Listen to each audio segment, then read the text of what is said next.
नमस्कार सभी दर्शकों को। आज हमारे साथ हैं भारतीय शूद्र संघ में बहुत ही अपने जिम्मेदारी से अपनी लेखनी और अपने विचारों के माध्यम से जन जागृत का कार्य करने वाले चंद्रभान पाल जी, हम आपको मिलवाते हैं। चंद्रभान पाल जी, आपका स्वागत है। धन्यवाद धन्यवाद। कहिए संतोष जी। जी सर, हम लोग जानना चाहते हैं कि आपकी संस्था, जिस संस्था के लिए आप लोग संघर्ष कर रहे हैं, उसका उद्देश्य क्या है? हमारा उद्देश्य कुछ नहीं, जो शोषित पीड़ित वंचित जनता है, जिसको वर्ण व्यवस्था में शूद्र कहा गया है, इसके दिमाग से पाखंड अंधविश्वास निकालना और महापुरुषों के समतावादी वैज्ञानिकतावादी विचारों को प्रचार प्रसार, उनके विचारों का प्रचार प्रसार करना और समाज परिवर्तन, और जो हमारे महापुरुषों का मिशन था वो समतावादी आंदोलन, उसी को आगे बढ़ाने के लिए हम लोग प्रयास कर रहे हैं। दूसरी महत्वपूर्ण बात आपसे हम जानना चाहेंगे, जैसे आपने ये कहा कि समता मूलक और समानता की बात आपने कही, आपको समाज में क्या असमानताएं दिखती हैं जिन पर आप लोग सवाल उठाते हैं, या जिन पर आप लोग अपनी लड़ाई लड़ते हैं, जिन पर आप अपनी बात रखते हैं? देखिए, हमारा संविधान जब से लागू हुआ, संवैधानिक रूप से तो हर नागरिक भारत का एक समान हो गया, सब बराबर है, कोई भेदभाव नहीं है।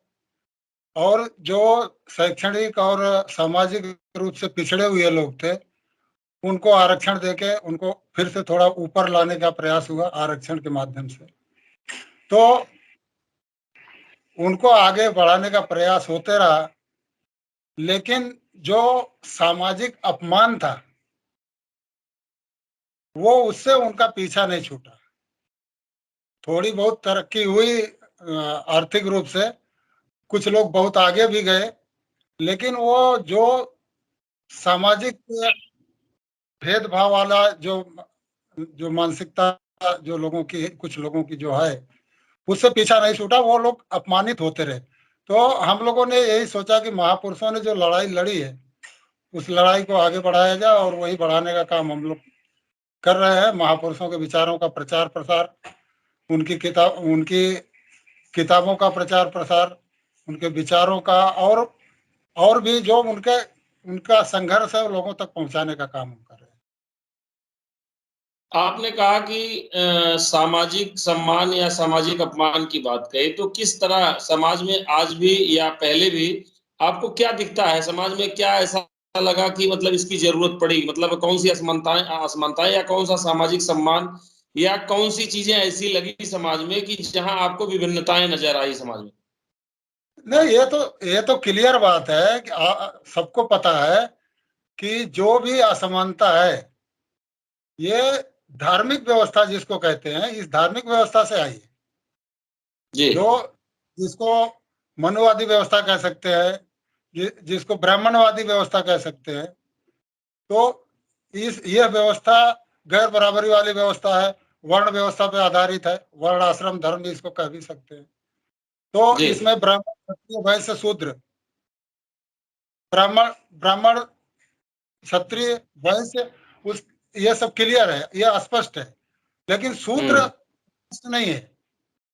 तो और शूद्र, जो आपको पहले बताया कि संविधान ने सामाजिक और शैक्षणिक रूप से जो पिछड़े हुए लोग थे, उनको आरक्षण दिया, आरक्षण की व्यवस्था की, और उनके लिए आगे बढ़ने के लिए रास्ता क्लियर किया। तो वो सामाजिक शैक्षणिक पिछड़ापन इसी वर्ण व्यवस्था के कारण था। जो शूद्र थे, उनकी ही प्रताड़ना हुई है, उनका ही शोषण हुआ है, उनको ही अपमानित किया गया है। ये जो रामचरित वाला मैटर उठा है, अचानक ऐसा एक दो चौपाई कह के, और इतना बड़ा जन समर्थन उन लोगों को मिलने लगा जिन लोगों ने ये मुद्दा उठाया, तो इसके पीछे कुछ तो जनाक्रोश है।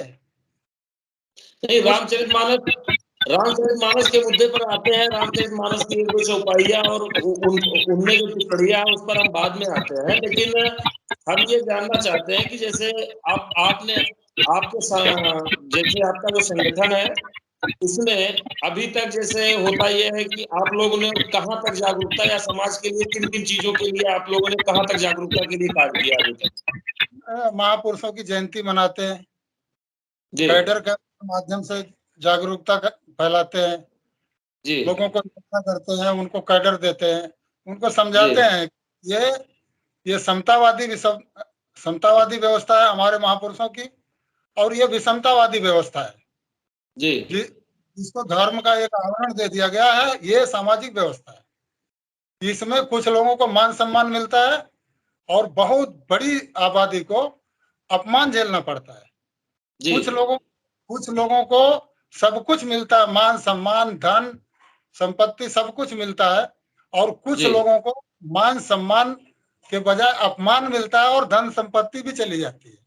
जी तो ये व्यवस्था, और इस व्यवस्था से टैली करके हम लोग लोगों को बताते हैं। और अपने जी महापुरुष संघर्ष, ये सबने पढ़ा होगा इतिहास में कि कितने कितने सारे महापुरुष इस लड़ाई को लड़ते चले आए अपने अपने समय पे, आज यहाँ तक पहुंचा है। उसी जी उसी संघर्ष को, उसी जन जागरण को हम लोग आगे बढ़ा रहे हैं।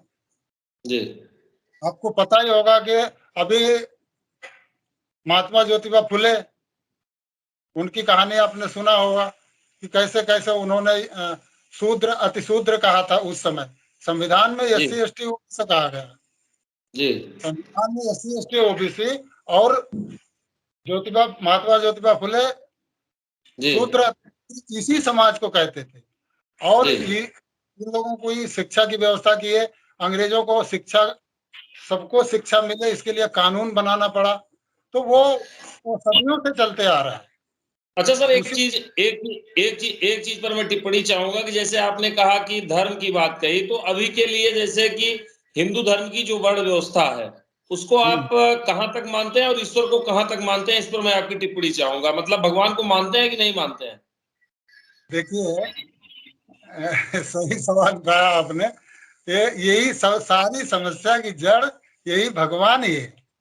जी भगवान स्वर्ग नरक मोक्ष उद्धार जी किसी ने नहीं, ये सब मरने के बाद की कहानियां हैं जो जी डराया जाता है, जिसका लालच दिया जाता है। जी किस पूरी दुनिया में कोई नहीं साबित कर पाया भगवान के अस्तित्व को। आप नहीं, जैसे आप अपने धर्म में लोग दावा करते हैं कि जो है कि केदारनाथ में 6 महीने तक जो है मंदिर बर्फ से ढका होने के बावजूद भी जो है वहां की जो लौ होती है वो जलती रहती है, वो बुझती नहीं। नहीं, वो सब देखिए, हर चीज, हर कहते हैं जितना कि उज्जैन में शंकर भगवान दारू पीते हैं। नहीं नहीं, वो समझे? सब इतना डीपली जानकारी नहीं उज्जैन में क्या होता है और वहाँ जगन्नाथ में क्या होता है। लेकिन जी इतना मैं जी मानता हूँ कि जो कुछ भी होता है उसका प्राकृतिक कारण होता है, वैज्ञानिक कारण होता है। कोई जी चमत्कार, कहीं से कोई चमत्कार हो ही नहीं सकता। और जी कोई अदृश्य शक्ति नहीं है, ये भूत है, प्रेत है, भगवान है, कोई अदृश्य शक्ति नहीं होती। सिर्फ उसका डर होता है जो बचपन से जी हमारे दिमाग में डाला जाता है, और उसी जी के डर। तो अब भगवान की कल्पना हो गई, उसके बाद में अब भगवान के बारे में तो हमको कुछ पता ही नहीं है, तो उसके बिचौलिए आ जाते हैं जिनका दावा। भगवान के एजेंट। हाँ, तो उनको बिचौलिए आ जाते हैं। उनका दावा रहता है कि हमने हमने इन्हें कनेक्ट कर लिया है, भगवान से संपर्क कर लिया है, आपका भी करवा देंगे कल्याण। तो लेकिन जैसे हम बीमार होते हैं तो हॉस्पिटल में डॉक्टर के पास जाते हैं, वो भी जी बीमार होते हैं तो डॉक्टर के पास जाते हैं। जी वो कोई भी तकलीफ पड़ती है डॉक्टर के पास जाते हैं कि नहीं, क्यों नहीं भगवान के पास जाते। जी यह समाज में जितने भी लोग हैं, अभी जी लोग मानते हैं भगवान को। चलो ठीक है, भगवान को मानने का अधिकार दिया है संविधान में, सबको अपने धर्म को मानने का अधिकार दिया है, मानो। जी लेकिन थोपो भाई, थोपने का अधिकार नहीं है। नहीं, अगर जैसे अभी नहीं, सुनिए मेरी बात। आपको जी अगर भगवान को मानने का अधिकार है तो हाँ, हमको मानने का अधिकार भी संविधान ने दिया है। जी और हमारे हमारे जिस शहीद भगत सिंह पे सबको नाज है, पूरे पूरे जी हर भारतीय को नाज है। उन्होंने एक किताब लिखा है, मैं नास्तिक क्यों हूं। जी सब पढ़ना चाहिए वो किताब। मैं बहुत बड़ी किताब नहीं, छोटी सी है। उन्होंने जी पूरा कर दिया कि मैं नास्तिक क्यों हूं, जेल में जी रह के लिखा उन्होंने। लेकिन शहीद भगत सिंह को शहीद तो सब मानते हैं, जी बहुत बहुत सम्मान भी देते हैं, उनका रेस्पेक्ट करते हैं, लेकिन उनके विचारों को मानने की जब बात आती है तो लुढ़क जाते हैं। क्यों भाई, जिस अभी आदमी ने 23 साल की उम्र में फांसी के फंदे को चूम लिया, हाँ, कुछ तो रही होगी उसमें बात। अभी एक चमत्कार अभी जो सबसे ज्यादा विवादों में रहा है, बाबा बागेश्वर धाम। हम्म। तो ये जो है मन की बात बता देते हैं, कौन क्या समस्या लेके गया, सबकी समस्या दूर करते हैं और चमत्कार करते हैं जो है। तो ये कहते हैं कि भगवान हनुमान जी की कृपा है। तो आपको क्या लगता है इस पे जो है? अंधश्रद्धा निर्मूलन समिति के जो अध्यक्ष है श्याम मानव जी, श्याम मानव जी, श्याम मानव जी। जब उन्होंने FIR दर्ज कराई, भागे क्यों नागपुर जी से? जी नागपुर भागे और वहां जाके अपने घर में जब पहुंच गए, वहां आश्रम में, तो वहां से दहाड़ना शुरू कर दिए। ये सब चल रहा है, सिर्फ राजनीतिक संरक्षण में चल रहा है। ये जी अंधविश्वास की जितनी दुकानें हैं, ये जी सब राजनीतिक संरक्षण में चल रही हैं। यदि जी वैज्ञानिक सोच का कोई व्यक्ति प्रधानमंत्री होता तो जी ये अंधविश्वास पाखंड नहीं चल पाता। लेकिन जी ये चल रहा है, उछलने कूदने दीजिए, नाचने दीजिए, उसमें कुछ वो धर्म के नाम पे सब कर रहे हैं, चमत्कार भी कर रहे हैं। लेकिन जिस दिन किसी वैज्ञानिक सोच वाले के सामने तर्क करना पड़ेगा, वो नहीं कर पाएंगे, नहीं टिक पाएंगे, इसीलिए भागे जी वो नाग। जी। अभी तमाम विवाद, जैसे आपने रामचरितमानस का जिक्र छेड़ा था, रामचरितमानस पे तमाम विवाद जो है बिहार से लेकर के यूपी तक चलता रहा है। मैं आपको एक चौपाई के माध्यम से मैं आपसे बात करना चाहूंगा। मुझे जो मिला है मैं इस पर आपकी टिप्पणी लेना चाहूंगा। एक चौपाई है कि पुण्य एक जग महु नहीं दूजा, मन क्रम वचन विप्र पद पूजा, सानुकूल तेहि पर मुनि देवा, जो तज कपट करई द्विज सेवा। इसमें जो है इसका अर्थ भी अभी तक लोग शायद इस पे निगाह नहीं गई होगी या लोग बदले नहीं है, लेकिन इसमें साफ साफ लिखा है कि जगत में पुण्य एक ही है, दूसरा नहीं है। वह है मन कर्म और वचन से ब्राह्मणों की चरणों की पूजा करना।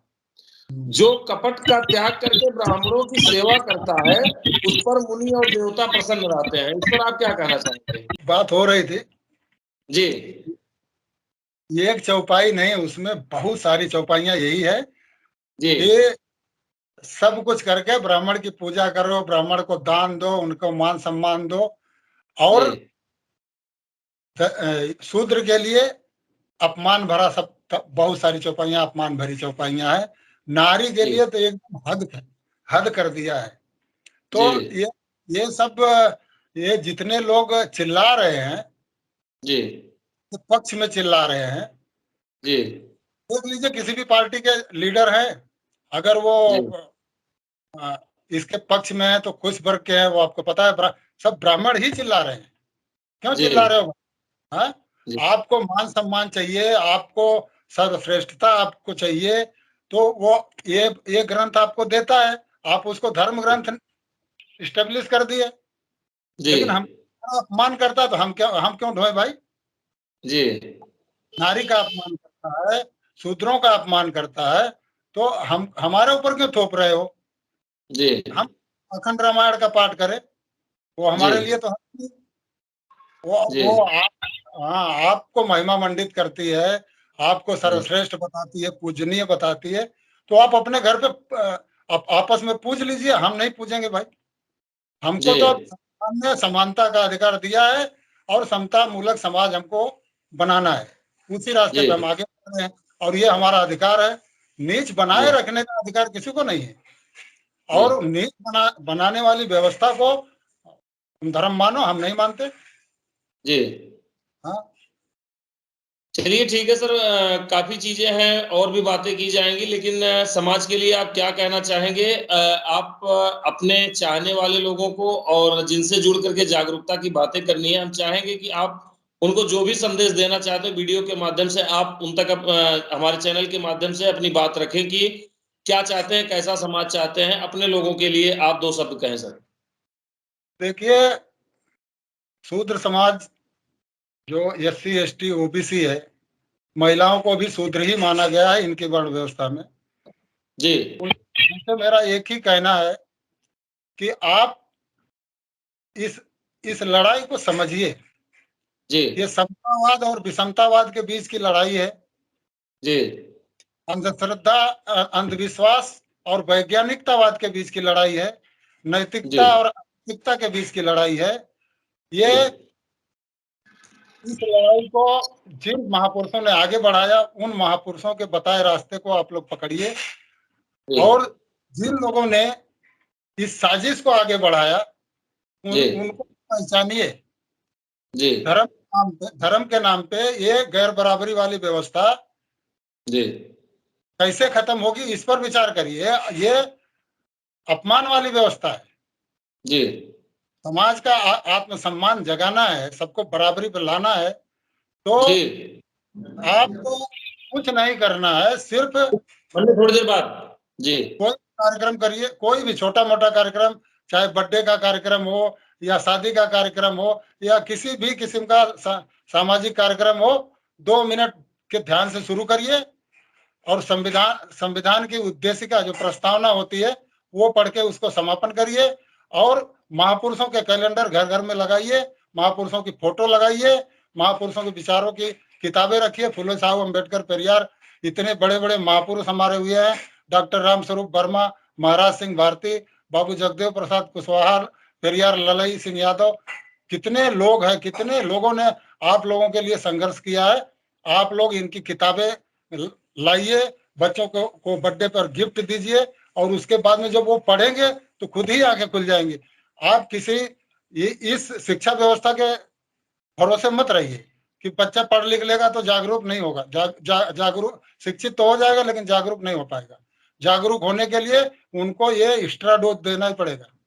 ये अलग से ये किताबें आपको प्रोवाइड करनी पड़ेंगी अपने बच्चों को। अगली पीढ़ी को अगर जागरूक बनाना है, उनको सम्मान सहित जीवन देना है। पैसा तो कमा लेंगे लेकिन सम्मान कहाँ पाएंगे जब तक ये मानते रहेंगे कि इसमें सम्मान नहीं मिल पाएगा। इस व्यवस्था में उनके लिए सम्मान है ही नहीं, जिनके लिए है।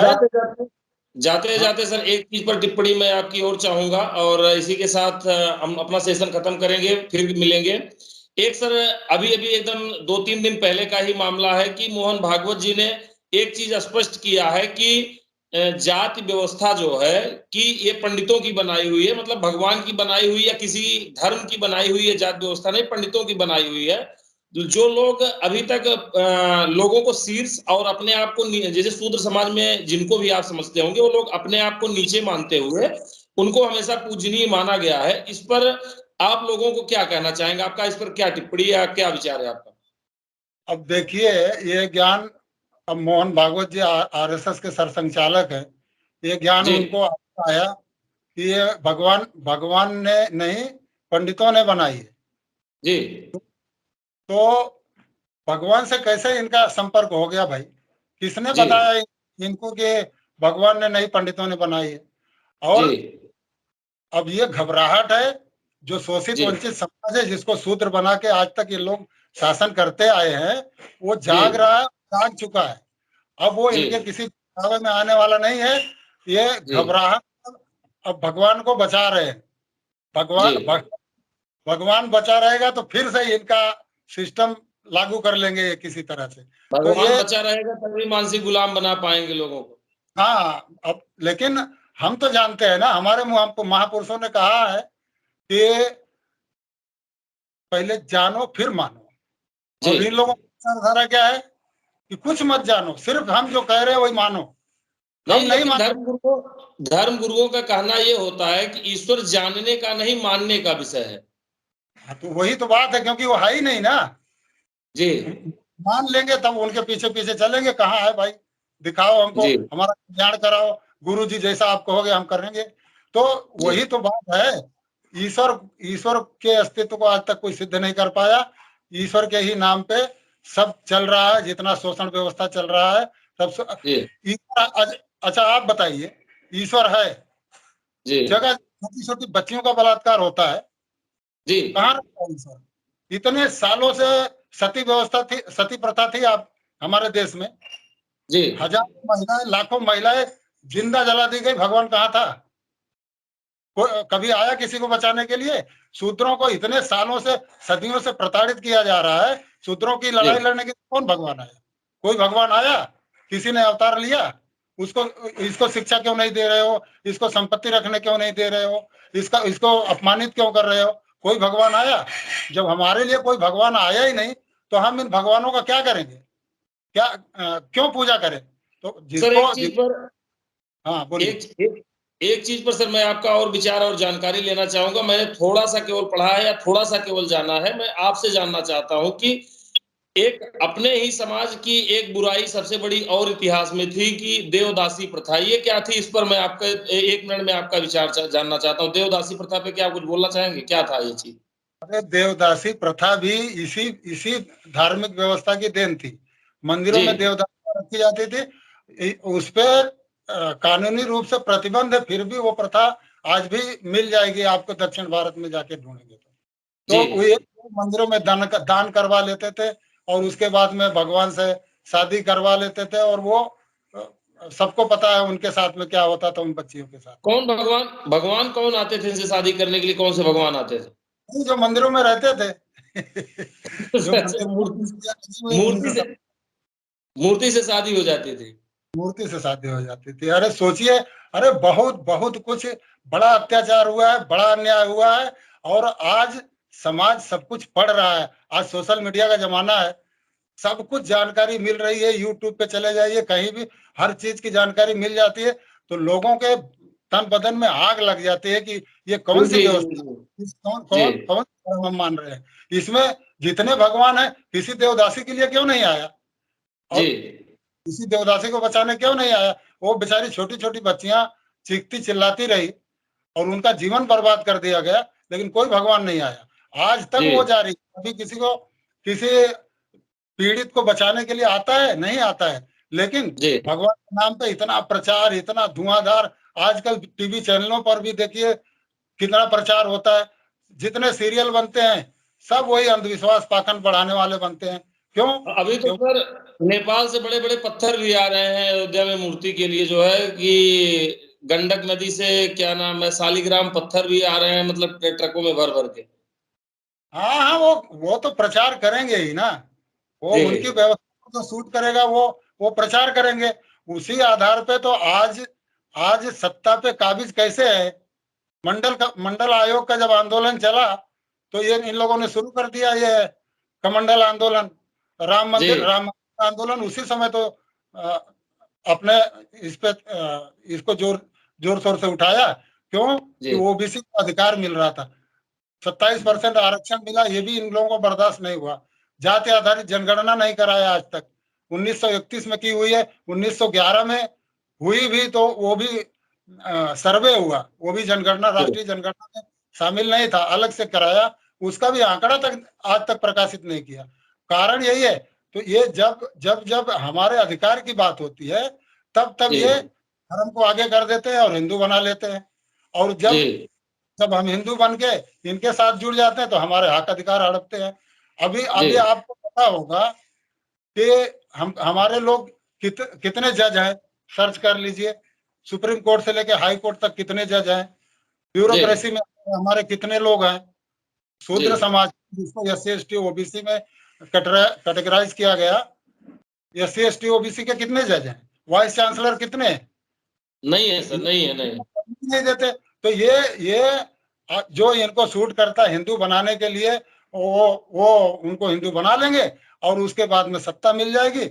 सत्ता मिल जाएगी तो ओबीसी की जनगणना नहीं कराएंगे, जाति आधारित जनगणना नहीं कराएंगे, ओबीसी का प्रतिनिधित्व जो 27% है, जो आरक्षण दिया गया है, वो भी कोटा पूरा नहीं करते हैं। तो बहुत ये बहुत ही अच्छा, बहुत ही अच्छा लगा सर जी। जितनी भी बातें थी, जो भी चीजें हैं, आपकी टिप्पणी और आपके विचार बहुत ही अच्छे लगे। एक चीज मैं जानना चाहूंगा, और ये चीज आप इस पर बताएं लोगों को भी और सरकार को भी, या सिस्टम को, जिनके बीच में भी आप रखना चाहते हैं। एक चीज पर मैं आपकी टिप्पणी और चाहता हूं इस वीडियो के माध्यम से, कि जैसे सारे पूज्य जितने बाबा हैं, जब अगर इनको सारे अधिकार, जैसे जो बैकवर्ड और शेड्यूल जैसे जिनको भगवान मानते हैं, मंदिरों में और हर जगह जाते हैं, ईश्वर मानते हैं, तो सारे बाबा हैं, लेकिन बाबा जो है बनने के बाद जब वो अच्छे बाबा बन जाते हैं तो राजनीति में कौन सा अधिकार ढूंढने के लिए भागते हैं? जब अगर ईश्वर उनको सब कुछ दे देता है तो राजनीतिक और संवैधानिक संस्थाओं की तरफ क्यों भागते हैं?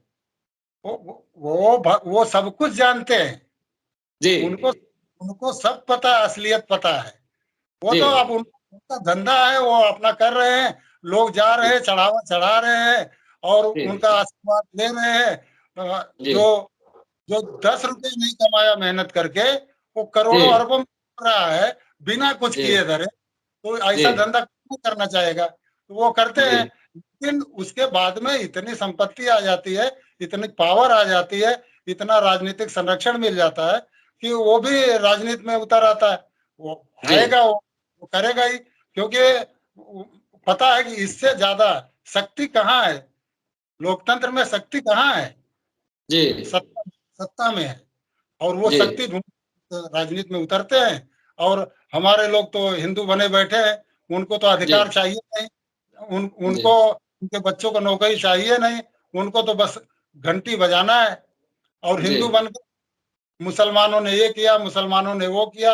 अरे काहे का किया? तुम अपने बच्चों का देखो ना, उनका आत्मसम्मान चला जा रहा है, मतलब नीच बनाया जा रहा है। जहाँ जिस धर्म में शूद्र बनाया गया और उसको सर पे लेके ढो रहे हो, अपमानित भी हो रहे, हक अधिकार गंवा रहे हो, कब जागोगे भाई?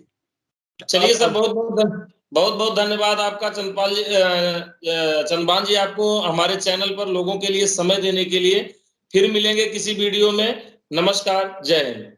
धन्यवाद संतोष जी, साधुवाद।